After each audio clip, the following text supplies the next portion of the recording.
We're really happy today to be at the Historical Society as a part of Climate and Culture to do a webinar that we hope you will find very interesting.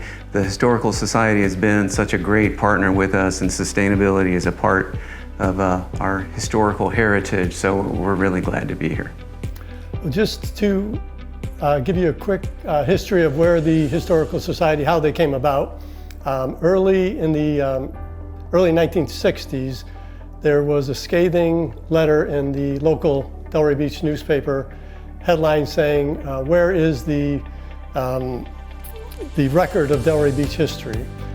In 1964, the daughter of one of the prominent Delray pioneer family, Ethel Sterling Williams, and the president of the Chamber of Commerce, Kenneth Ellingsworth, and 15 concerned citizens came up with the Historical Society.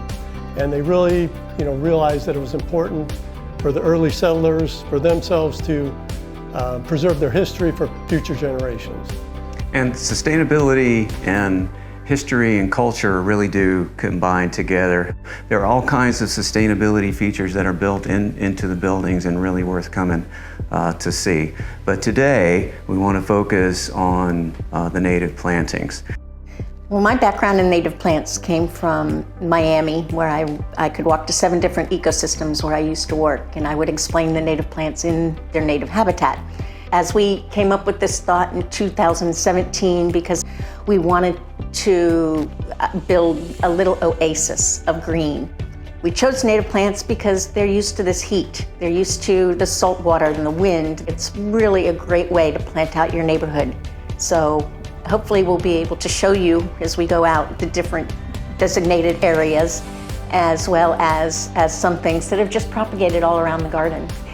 It's just been a really, really fun project to work with.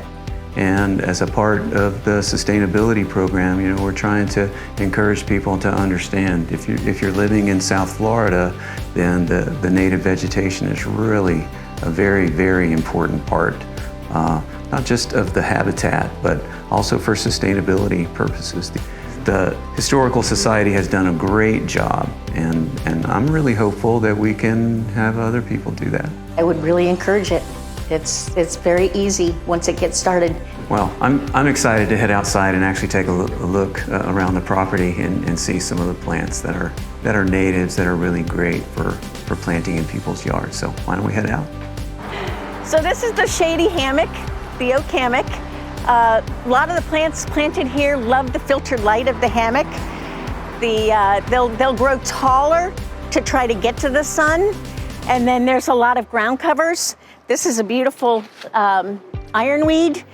That adds a lot of color and does propagate very easily by seed. It pops up everywhere. This here is our flatwood pine habitat. This was pretty much 80% of South Florida. Seaside goldenrod is a really cool plant. All kinds of teas were made out of this. This is a beautyberry. Beautiful, beautiful, sustainable plant. It pops up everywhere. The birds love these seeds, love these berries. It grows in a big flowing pattern, doesn't mind being cut back.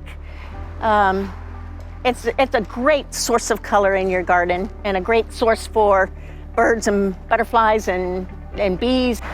This is the little pine scrub area, like most of this area was. Again, the wild coffee. This is a pretty healthy little habitat we have growing here, but again, everything kind of seeds up. This is a wonderful butterfly attractor and also a host plant, the cloud sulfur. So this kind of emulates our pollinator area where the birds and the butterflies love to hang out. West Indian lilac, a lot of salvia. This is called the tree of life. Very, very dense wood. I feel like it's worth mentioning that the Atala butterfly was once thought to be extinct. Oh, yes. And now it is still endangered, but Absolutely. it's environments like this that's allowing them to come back. All the time Mm-hmm. in the sustainability department, we get the question of, what's something I can do at home? And while this is much more extensive than is absolutely necessary, just a little pocket refuge. Start a garden. It doesn't require fertilizer. Once they're established, they don't require water. really hope you enjoy the video and want to encourage you to come out to the other events associated with climate and culture.